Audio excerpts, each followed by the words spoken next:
Kyle Grooms, you've traveled the world in stand-up comedy. You've gone to China, to Pakistan. You've gone to many, many countries.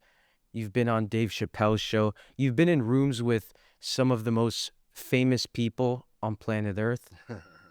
So if I was 16, 17 years old and I was friends with Kyle Grooms, who's also 16, 17 years old, what would he be like? What was he like on the block? Who did he look up to? What girls was he interested in? Well, at 16, I was a young b-boy, hip hopper, Mm, graffiti artist, and a jokester.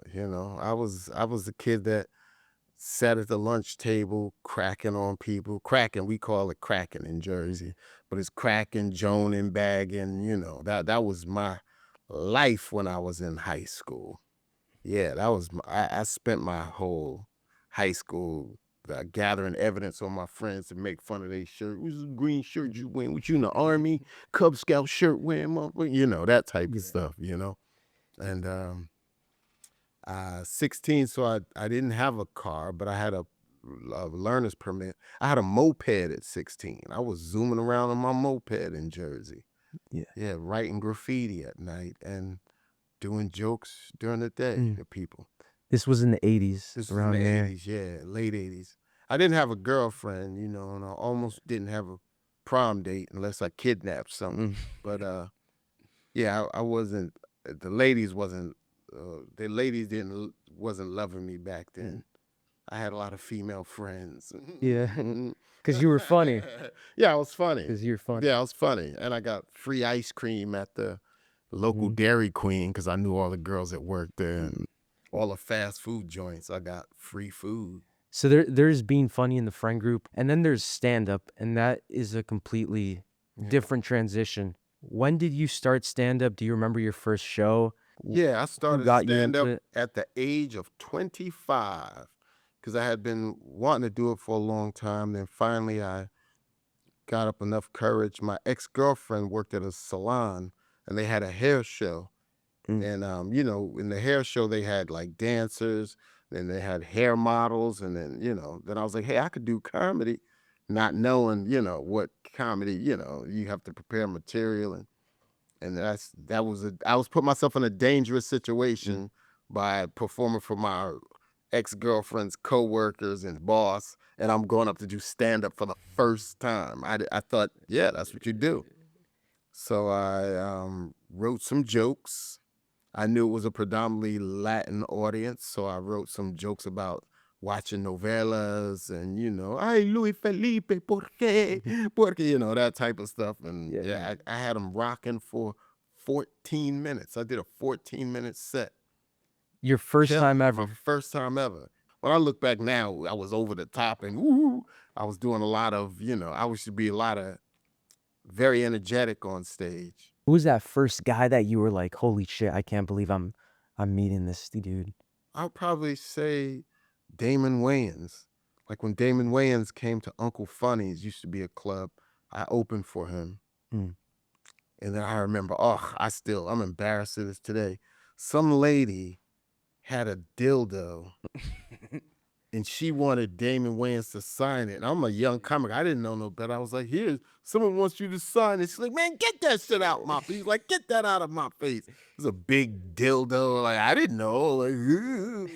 I'm a young comic. I was still embarrassed that I did that dumb shit. I held it in my hand. Like,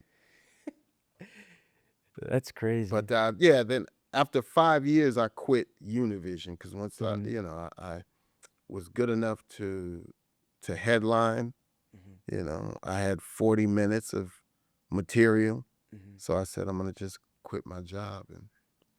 And then the television stuff started to come around that 5th year. Yeah, with the actually, I got appearances. Def Comedy Jam my second year in comedy. I got to tape Def Comedy Jam. I was a new comic, and they moved Def Comedy Jam to LA. And yeah, I got to do my second year. And then I did a bunch of comic views too. After Def Jam, I did a few comic views. And then in 2002, I moved to New York. And that's when I got the Chappelle Show, got the TV commercials, got the Premium Blend, the Comedy Central specials, and all that stuff. What was that first week like for you? Meeting Dave, being a part of the show. I had met Dave when he came down here to do Uncle Funny's, but then I met Dave in New York. Neil Brennan actually got me on the show. But then once you show up at the set, it's like you don't have time to be starstruck. You have a line to do. You're focused so much on hitting your mark that I don't have time to vibrate from being starstruck. It's like, oh, that's Dave, all right, I'm good. What is it about Dave? Because when I talk to different comics, they all describe Dave as having kind of like this bigger than life personality. Yeah, Early, Dave, what's so different about him I don't know, up close? he's always got something to say. He's like Jesus to a lot of people. Like Mhm. people hang on Dave's words, like, and you can see how he moves. They follow him, like, So like, whenever I'm in his presence, it's hard to have a one-on-one, except for when we were in his dressing room. That was cool. But yeah, Dave, he's always got something to say. He's always got energy, and he has a after party after every show, like, Mm. and I'm like, wow, his energy. Like to be doing it so long and to have so many people in your face all the time, Mhm. constantly, and still to be able to entertain and, have Mm. after parties with your guests and be friends with these famous people. To me, that's a lot, man. It's I'm a father of 2 daughters and I find that my energy. So I guess he is a star. Yeah. It's easy too. It feels like when things are going well, when you're on the show, you're killing in stand up, to not lose yourself in that world, because there's a lot of alcohol, Oh people yeah. dabble in drugs. Yeah. Was there ever a moment where you were On drugs? I'm kidding. on drugs? Yeah. Yeah. Nah. Weed has been my biggest drug. Like, and I've Hmm. been in recent years weaning myself off of that because I Hmm. think I've shown up so many places where I was high and it just kind of, I don't think I was clicking as well as I could have clicked had I not been. You know what I mean? The brain fog and all Yeah, that. Yeah. it affects you on something, not on motivation, but just sometimes sharpness. Mm. Being like I'm more social than I am when I'm smoking. When I smoke weed, I'm in my head immediately. Mhm. I notice I'm in my head. I start thinking of things, instead of being in the moment, Mm. present. Here. So tell me about, because we were talking about this before the show. You were in Pakistan Yeah. and you did stand up in Pakistan. Yep.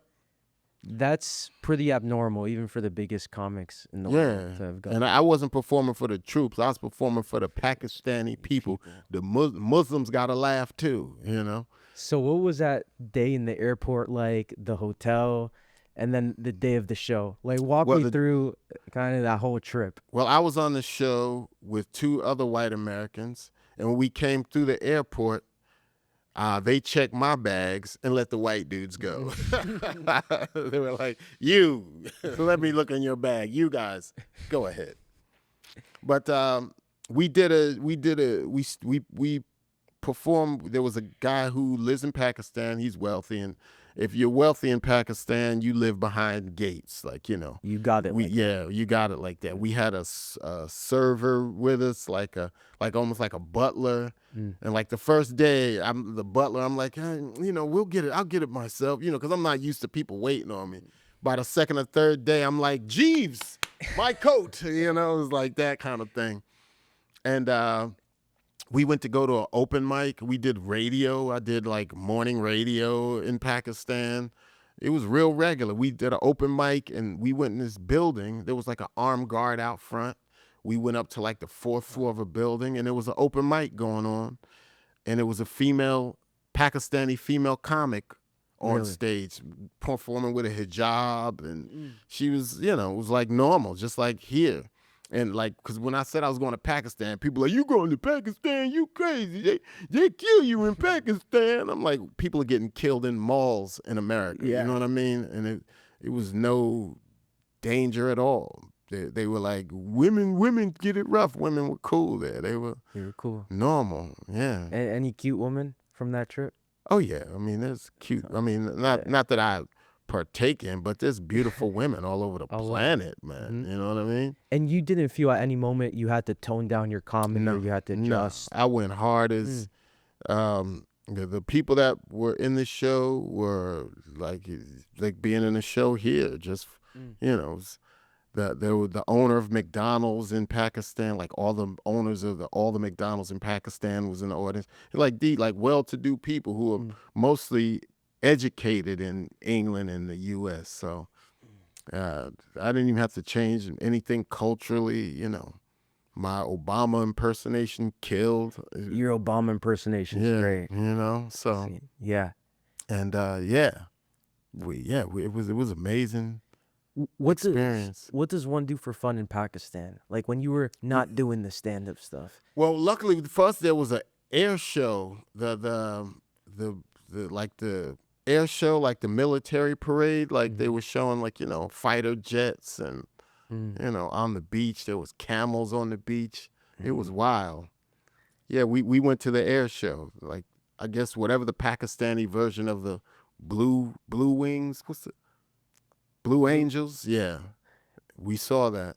You've been on a camel before? I'm curious. Oh no, I didn't want to do that. It was too it looked like it was too high and I was too low, and one of the people I went with got on the camel, but I just don't like how when you get on, the camel has to kneel all the way down on two knees and then pick you up, and that was just too much for me.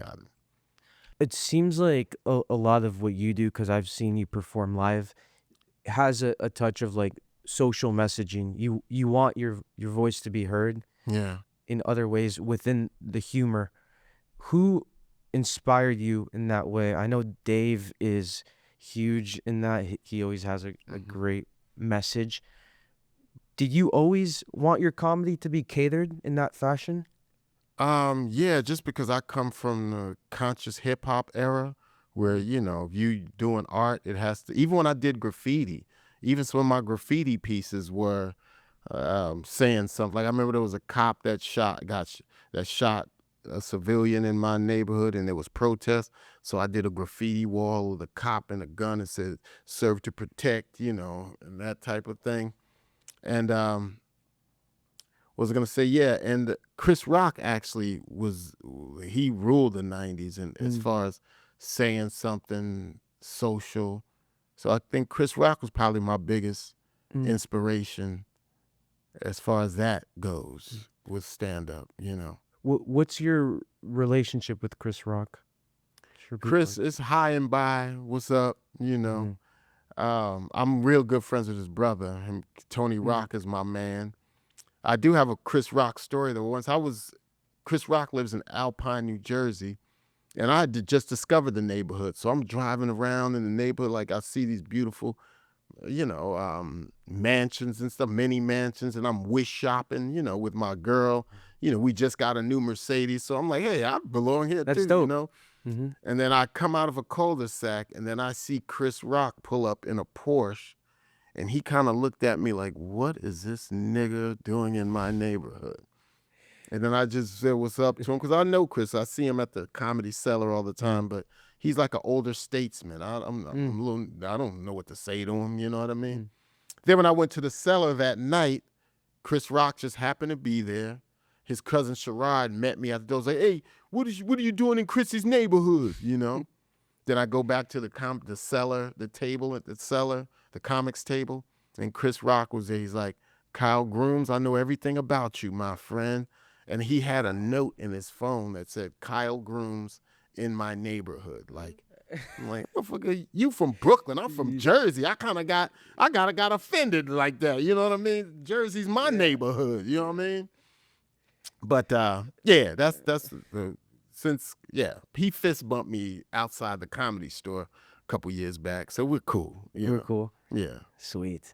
And Tony, he's been your friend for a minute. Yeah, now. Tony. Me and Tony's been in. He's the always trenches. performing here. Yeah, Tony's one of the comics I met when he first came to Miami, and you know we're around he's a few years younger than me, but you know we got a lot of the same interests. You know. Dominican girls, and you know, I had some of my friends that were, you know, I had a lot of friends that were Dominican girls who used to hang out with Tony, and I would just show them around when they would come to Miami. Growing up, there was a big population of Dominicans in Jersey, right? Oh yeah, Perth Amber. We had Puerto Ricans and And Dominicans. Dominicans. Puerto Ricans and Dominicans. Yeah, And like what 70% or maybe 60-70% of my school in Perth Amboy was Puerto Ricans and Dominicans. was your first girlfriend a Dominican? Dominican, yeah. Dominican. Like my mother, like I look now, like all the black dudes in my town are married to either a Puerto Rican or a Dominican girl. Like even my nephew, you go to my house, it's like my nephews, my brothers married to, and you didn't think anything of it growing up, but my mother's like, oh, y'all got Spanish girls. I'm like, you shouldn't have moved us to Perth Amboy. You know what I mean? Dominican girls are cute. Yeah. Dominicans, Puerto Rican, But Perth Amboy was that kind of community. Like even when you look at a prom picture, you see like all Latin girls sitting there and then a brother standing over them and shit. Because Perth Amboy, we had black women, but they dated dudes from out of town. And they were somebody's sister or something. When you look at the world now, what excites you? What concerns you? It seems like you're a product too of like much simpler times. Oh yeah, man. In the world. Yeah, I grew up when E.T. was a thing to go see an E.T. 90s was a great Raiders of the Lost Ark, and were you a Tupac and Michael Biggie Jackson fan? was a hero. Bill Cosby, crack was on the upswing. Yeah. It was oh man, Jersey in the 80s must have been a lot of drugs. Yeah. A lot of murder too. Yeah. Well, Jersey actually, New York was more. New York was more with like the murders, but Jersey. You say in the 90s. 90s was carjacking era. There was a lot of carjacking going. Jersey was known for that. But it was still, like the Biggie album, what does he say? Back in the days when had waves, Gaselli shades, corn braids, pitching pennies, honeys had the high top jellies. It was all good like that. Transcendent. Back in the day, yeah, it was a great era, Yeah. You just got back from Cincinnati. We were talking about it before the show. You've been, it seems like, to almost every U.S. state. Yeah, damn near, except for, I don't think I'm only missing 3 or 4. Like Maine is the only state I've never been to on the East Coast. I'm like, it's right there.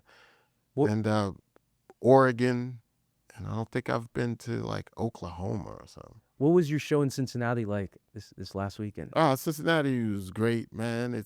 I love the Go Bananas Club because it's been there for at least 30 years, my first time going there, I was featuring for Greg Giraldo. Greg took me there. So you got a lot of legendary comedians who come to that club because there's low ceilings. The audience is right on you. They're good. Like, Doug Stanhope does that room. A lot of people come through there. Is there a place that comes to mind where you're like, I never want to go back there for stand-up? Or the city itself? I got locked up in jail for 24 hours. That's just driver's license shit. But I wouldn't want to go back there. But stand-up wise, I can't think of any cities that I would not want to go to because they've all been pretty good to me. Like as far as stand-up cities. Belle Glades, Florida. Yeah, wouldn't want to go back to Belle Glades. They booed the shit out of me. I don't think I've ever heard of Belle Glades. Yeah, Belle Glades is west of West Palm Beach, out in the sugarcane fields, in the muck. And it's below the poverty line. Like, probably one of the poorest communities in Florida. One of. And yeah, when I wore a button-up shirt, I knew they weren't gonna like me. Do you know what I mean? Just because of the shirt I had on. Are there a lot of like white nationalists there? Like no. None of There's black nationalists there. Oh. No, it just wasn't. Yeah, my crowd. Where do you see the world of stand-up specials today? Do you look back and say and have nostalgia over old specials, or is there anyone right now you look at that you say, man, they're killing it, special wise? I don't know. I'm a fan of Dave, and I like how he works. Mm-hmm. So anything he does, I could just listen to Dave talk, and I appreciate it. Yeah. But it's like I hear people hating on his special. Oh, it wasn't this, wasn't that. But I'm like, I guess I'm seeing it from a different eye, like a comedic eye, an artist eye. Like he's giving you his soul right now. Like Mm-hmm. when I look at Dave live, it just feels like it's coming from his being. You know what I mean? It's not like he's writing a joke in his head and it's from his soul. Just even his voice, the tone in his voice, Mm-hmm. you could tell that this is a man who's mastered himself and he's free. It seems like there's been this resurgence too of guys like Cat Williams.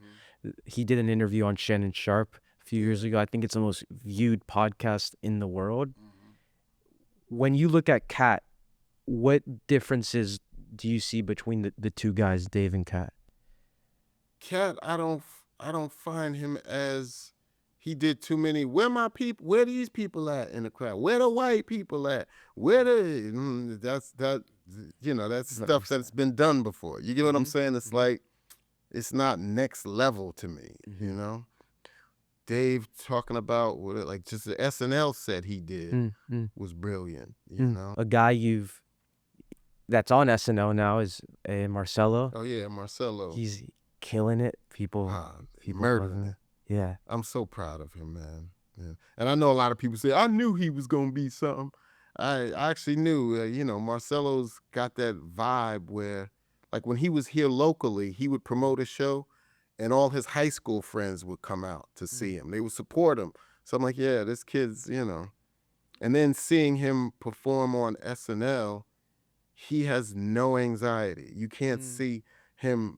Like I've known Finesse Mitchell when he got on there. I knew Leslie Jones when she got in, and you know their personality, so you could see them. They want to do well. Marcello, hey Colin, dude, he was just going back and forth with Colin Jost. Just being so natural, like no anxiety. I haven't seen it yet in him. Is that a gift of his, or do you think that's something you develop? It's just a gift, man. It's just a gift. Just a gift. Like his energy and his spirit is just so like he likable. Like I like that kid. You know what I mean? Yeah.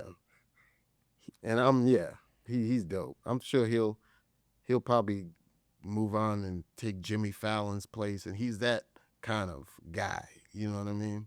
And that's something you caught early. You were saying. Yeah. Just I remember thinking, and then you people were I was thinking, I wish I could get him an SNL audition. I literally thought that when he was still in Miami, like, cause this kid is so like, Yeah, he's like it's also like he's high ADHD, so it seems like he's everywhere, and he's very and he's funny and he's funny and confident, true to himself, likable, and he's not putting on or being trying to be funny. He's which I think people don't know how hard that is, especially in something like stand-up, because in many ways you kind of are like the town jester.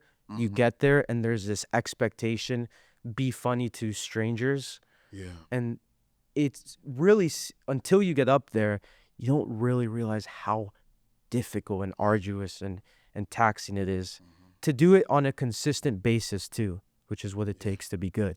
Especially as you get older, because I started comedy at 25, which is kind of late in the game. Like Kind of late. These younger people now starting right fresh out of high school and stuff, like before you got locks put on your brain and more socialized. And like I've become quieter as I've gotten out of high school. Like my daughters, I was telling them the other day, like, people expect me to be funny all the time. And like I was like that in high school and college to some degree. But once I graduated, like people at my job say, you do stand-up comedy, you never speak, because first of all, I got my heart broke when I was like 20. So that kind of changes your whole shit too. Yeah, you get quiet and the world gets real to you now.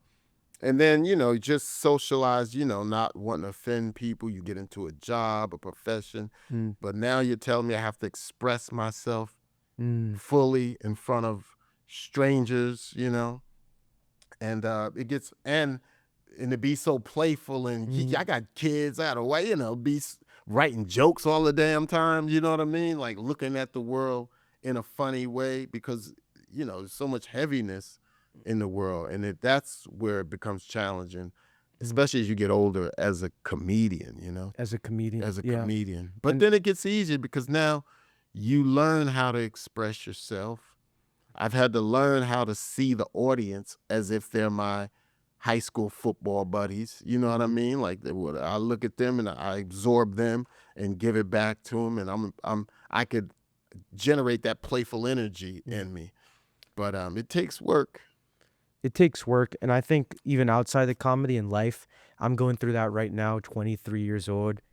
Sometimes you lose that sense of playfulness you had when you were like 12, 13, 14 years old, Yeah. where the world was so simple, and then it weighs on you, and I think either consciously or subconsciously you lose that element of excitement Yeah. for the world. You start to become more cynical. Mm-hmm. How do you override that feeling of cynicism as you get First of all, I older have to to still keep be my fun? body in shape. Yeah. That like days of the shows, I have to electrify myself. Yeah. Which is what it takes to be good. Yeah. So what's a pre-stand-up ritual Uh, for you like? if I'm home, I hit the heavy bag, boxing. Yeah. Actually, have I started asking ChatGPT to give me Yeah. a dumbbell workout for my 8 p.m. show that'll give me energy, a bowel movement, and be flexible. And then and if I follow that routine, it's usually come 9 o'clock. Yeah. I'm cooking. You know what I mean? My spirit is cooking. But before then, it's your body. So have you figured out the whole ChatGPT thing, or you're still working with the AI? I'm still at the simplest. Like I'm just asking questions. Mhm. I haven't paid for the other levels of ChatGPT. I'm Yeah. still dealing with the basic Yeah. free plan, Yeah. and I trust it to a degree. And I'm sure you look at your kids and they're on that, and they're on their Oh phone, yeah, and yeah. They're does it making come harder for you? just for me, teaching my kids about nature. You know what I mean is important to me.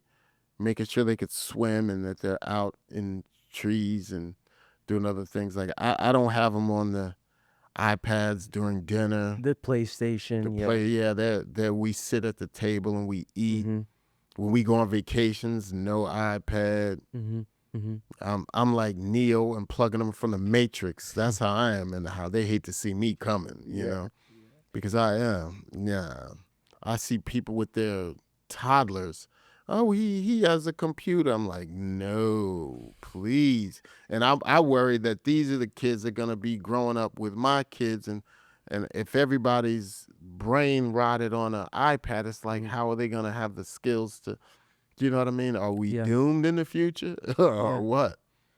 When you think Yeah. of your own childhood, it was you guys were outside, you were on the Yeah, playground, yeah. you were doing, and you learn a lot about life that way. And Yeah. I think, at least in the way I grew up, I found that a lot of my relationships, because I got a phone when I was 10, 11 years old, were like parasocial. They were like with these online figures.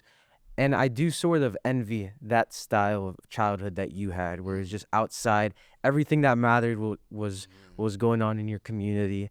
There was no like social comparison online, Yeah. you know? Yeah, we didn't know that other things people were doing other shit than Mm. people form prejudice about things that they've never experienced themselves. Mhm. Do you get what I'm saying? Like, and people think they know shit because they saw a documentary. I'm like, motherfucker, Mhm. were you there? You know? Yeah. Yeah. It's the That nature of a part. news cycle. Yeah. That part. That people thinking they're smarter than they are because they saw it. I did some research. Yeah, you Googled a few things, or scrolled through a few memes, but Would you describe yourself as a political comic at all? Is that something you ever got interested in? not political, Mm. not political. Social. More social. Yeah. You know, I sneak in social issues without beating it over the head. Yeah. And I'm trying to stop writing racially, but it's like so much stuff that affects me, like some of the racial ignorance and some of the stuff that I see and growing up how I grew up with, Jersey, I think I was kind of in a bubble. We didn't have much any racial. Because it was Dominicans, Puerto Puerto Ricans, Ricans, blacks, whites, whites. Portuguese, Polish, Jewish, everybody kind of rocked together. Even our parents Mm. didn't teach, like they even got along with each other. So, if my mother wasn't there and I fell off my moped, one of my friends' white mother would take me to the hospital, but it wasn't a thing, until I got to college. And girls would say, if I dated you, my parents would disown me. I was like, really? But I'm so nice, and yeah, that's when, and even coming to Miami, then I saw how Cubans are with blacks here, and it's like, oh, Puerto Ricans and blacks were in the same boat in New Jersey, but here it's like, They're separate. separate. I do get Completely. that vibe too. Who's the craziest heckler you've ever had? Oh shucks. Probably actually there was a guy who used to come to the Improv with all the gold chains on his neck and gold rings, and he used to come and harass people every week. He would make the young comedians cry and shit. So, but I Probably went one up of them. there and ate his ass up. How'd it go down? Kill him. I killed him. I don't remember. I would call him every joke in the book and crypt keeper, and yeah, he couldn't handle me. And then he's tried to do comedy himself, but So nah. yeah, you do have those guys that they show up to every show. They're there to critique, but secretly they kind They of want to do they want to comedy. do Yeah, comedy. yeah. Yeah. He thought he would, but then he got on stage and saw it ain't the same from No. sitting in a crowd. Yeah, talking shit. Yeah. Yeah. Well, actually, I want to ask you about this. Nikki Glaser, she's coming out with a stand-up special Oh yeah. I now. like Nikki. Yeah. What's your interactions with her been like? Nikki Glaser. I met Nikki when I was doing a college tour with Mike Birbiglia, Mm. and we were in Kansas City, Missouri. And I met Nikki at a show. I think she was either a last year student or she just graduated, and she was with her dad. And she was like, I'm a comedian. I was like, oh, okay, Nikki. And then she moved to New York, and then, I saw in the New York comedy scene, and then she was friends with Amy Schumer, that little girl group. But then I just saw Nikki just explode and get so much better and better and better. And yeah, now I actually inboxed her maybe a month ago because there was a thing online or something where it was showing how she looks compared to then and now, and it was breaking down even her whole teeth and smiles. Like, did you ever think you would be this, compared, like, get this much attention? And she was like, not at all. Because it was almost like, yeah, it was crazy. Like her Yeah. bone structure, like they broke down her looks Mm. based on, I'm like, that's, I don't know, kind of disturbing. When you think of the height of your career and the height of a lot of like the biggest comedian's career, is kind of fame and popularity in that sense destabilizing? Like, what does it do to a person to have all this immediate attention? Yeah, for me, like I see the people who are rich and famous and all that, like even my peers, but they got problems that their life I don't want. Do you know what I mean? Either loss of loved ones or, Fractured people coming relationships. out after them, and yeah, different relationships, divorce and wedding. Like my life has been pretty steady and stable. I have all my loved ones, and I can't fly private all around. That would be nice too, but Yeah. and being able to take my family on vacations at the whim, but I don't envy anybody else's life and what they do. Like I still have Right. potential to go up, and Yeah. my shit is yeah, I do well enough to live a decent life, but like super fame and stardom and all that attention and just some of the people that it brings out of the woodworks that are I don't like people with an agenda coming at me like this. Yeah. You know what I mean? Mhm. It's weird. Do you ever think you could do something you love and make money from it? Actually, when I was doing art, I was an Yeah. art director. That was love for me. That was love. Except for when you do it at a TV station, it becomes like working at McDonald's because now you're pumping it out fast and fresh, and it's like becomes too much. It wasn't the freedom of being a graffiti artist.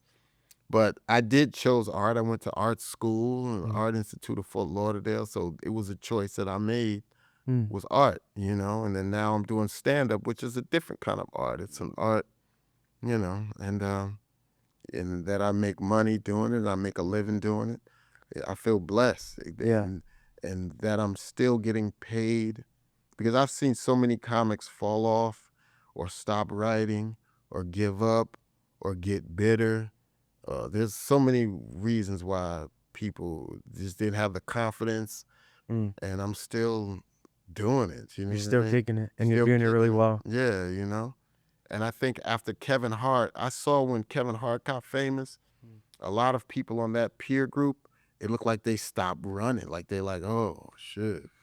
And then they became fans instead of, like it was just weird. Why is that?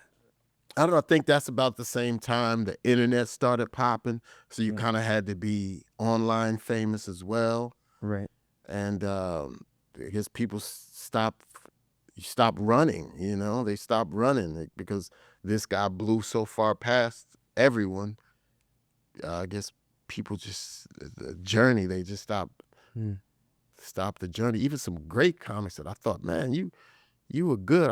I was looking up to you, and then they're like online now complaining about the young comics, or just being in the wrong mindset. Right.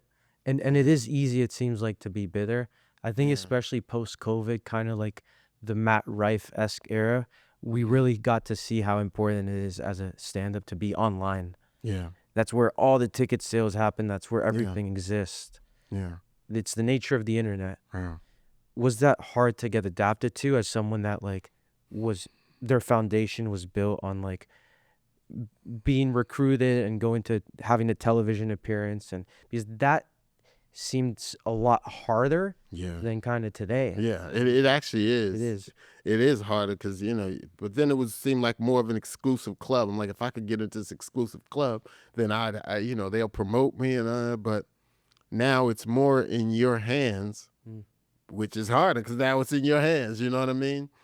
And but the online thing, that threw me for a loop just because like I feel like internet, you have to be in people's face all the time, letting them know. And I came up in an era where you could be Eddie Murphy. Eddie Murphy could do his thing and then go and chill. You don't hear from him Right. at all. So I thought I could be the quiet celebrity. Now I'm going to live my life, but now you kind of have to be Like chronically online. yeah, chronically into it and on it. And most comedy clubs back in the 80s and 90s they promote themselves or they would promote you. You'd come in and do morning radio, and then the place would be packed. But now people want to see celebrities. They want to see who they know or they've seen online. So now you got internet guys who don't have the skill for stand-up, but they could pack a room. Yeah. So the club's gonna book them to sell 300 seats a night instead of you. So it's like, could I be mad? I could, but it wouldn't help me, wouldn't bring no more seats to the people in the seats, There's also a distinction between like the guys on the internet that are funny and then the stand-ups. But I feel like that community is kind of getting like diluted. Like one guy I love is Drewski. I think his skits Drewski, are hilarious. Did you see the Erica Kirk Of film? course, we all saw that. Yeah. What do you think about it? I'm surprised there's so much that they're trying to say it's reverse race, it's whiteface. If you could do whiteface, I'm like, black people ain't offended by blackface.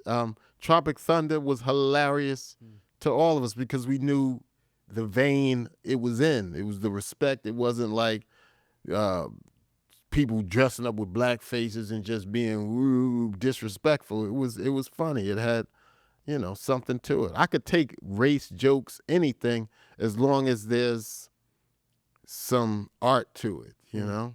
Yeah. And what qualifies art? What qualifies something as art?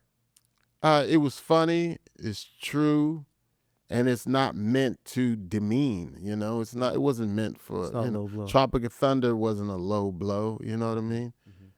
Like Nick DiPaolo is one of the a funny comedian, and he's always had racial jokes. So I was like, okay, man. Yeah, that's funny. I wish I knew this guy's name. He's a comic online. I see him post. He does a lot of racial humor, but it's funny. You know, I don't want to tell his jokes, but he was like, I moved to a Indian neighborhood, and I don't see racism. I smell it. That's that's a clever joke. And even if that were towards black people, I would laugh if it was true. Like, you know what I mean? It's he's had some black jokes too. But I don't want to tell you his whole act. But yeah, and his jokes are funny. But then you get other guys on there who they just say stupid shit. Like, I don't know. Throughout these 25 years, what would you say is kind of like the most terrifying time in your career? Maybe it was like a bomb that you had, or a moment in your career where you felt like, man, I don't know if I'm going to keep on doing this. I've never had that moment where I didn't know I was going to do this, but there was a time when my manager we left each other. We decided to leave because we couldn't we had no idea what to do with my rest of my career, you know? The internet started to be popular. Kevin Hart blew up. And I did have this spin cycle where I didn't really know. All I knew is just had to keep writing, keep going, and hopefully this will pass, you know? And then I was able to get my bearings. I even moved from New York to Miami, and even there I was still optimistic. I don't know how, because I'm completely removed from any industry, but for some reason I felt this is what I needed to do, and I was going to make it work. I'm going to open mics again. I'm still keeping in the motion, you know, even though I'm swimming in the kiddie pool, you know, like there's, you know, I'm like a big fish in a small pond, but I don't know. I just keep moving. What a blessing, though, to have something that you love, because I think most of us don't. I think most of us have many interests, and we're scattered. I think it really is a gift to have found something so early that you love and be able to do it all these years. There was a moment in your life, I think it was around 2019, where you had a brain tumor. Yeah, I had a brain lesion that started bleeding. Yeah, that was a rough year. And I always said if I get knocked on the head, I'd lose my whole livelihood, you know, and that was pretty close. My speech was going, my arm was, I was out of it until I had the surgery to clean up the spill, you know. But once they cleaned up the blood, I got out of the hospital, I just started to reanimate, you know. Dun, dun, dun, dun, dun. Yeah. What does that do to you? Does it shift your priorities? Was that a moment in your life that changed you, like your perspective up until? Yeah. I mean, I always had a positive outlook on life and appreciated life, but even more so now because I look at my daughters and when they're growing and the things that, you know, I feel like I'm in heaven, like the world's in Technicolor. Like when I'm experiencing something with my kids, even if we're just sitting on a couch watching a movie, I'm like, I totally could not have been here. I could have missed all of this, you know what I mean? When I see them at dance recitals or playing soccer or whatever, it's like, thank God, you know, my daughters still have me here, you know? And they need their father because, you know, I think girls that grow up just growing up with one parent stink. You kind of get the sense of how fragile it Yeah. is. Yeah. This life. Yeah. Man. Yeah, the world felt like Technicolor when I got out of the, all the birds. Yeah. It's like heaven. It's heaven. Yeah, it's Heaven like on earth. heaven, like heaven. Yeah, like glowing. Like wow. How much do you concern yourself with the things happening around the world? Is that something that you lose sleep over? Do you look at it as something to incorporate in your comedy? I look at it as I know I guess it's God's plan, and I don't control anything. Even the bad stuff could probably happen for us to learn, and Mhm. hopefully it's a washing out, another spin cycle. But I believe in humanity, and I hope a lot of good people have the sense to know what to do. Like we're all. I think our positive consciousness will come back again. It seems like from all the places you've traveled, you get the impression a lot of us are much more the same than we are different. Yeah, of course. Yeah. I remember one time when I think we were in the Gulf War, and I was in some part of England, and I went to buy some weed, and then the place I went to, he told me go downstairs, and there's a little courtyard in the back, and then it was like me and a guy from Iraq and Mm. I think Kuwait, and we all just sat and smoked a joint while there was a Gulf War going on. You know what I mean? Yeah. I'm like, hey, humanity's okay. Those can be some of the most meaningful moments, I think, Yeah, where you're just with people you like and yeah. you're smoking. And even if strangers that you get along with and you're bonding, it's like, wow. Yeah. And You know? I think to be a stand-up comedian, you have to, because it is a form of service, and like you have Yeah. to, you can't hate people as a Oh stand-up yeah, comedian. yeah. You have True to that. really appreciate people enough to put on a good show for them. Yeah. True that. True that. Do you envision yourself now in the next few years doing stand-up in any crazy country? Any crazy country? I don't mean. Is there a crazy country now? I think so. Doing it in Iraq would be no. North Korea would probably North be the Korea. craziest. That would probably be the craziest. I've also actually got an offer to do comedy in Israel this summer, and if the war stops, even if the war doesn't stop, they said there's a good chance we could go over there. I want to go. I'm curious just to go to see. Is it really like it is on the internet? What they're saying. I like to go to the place to see, to form an opinion for myself about the society.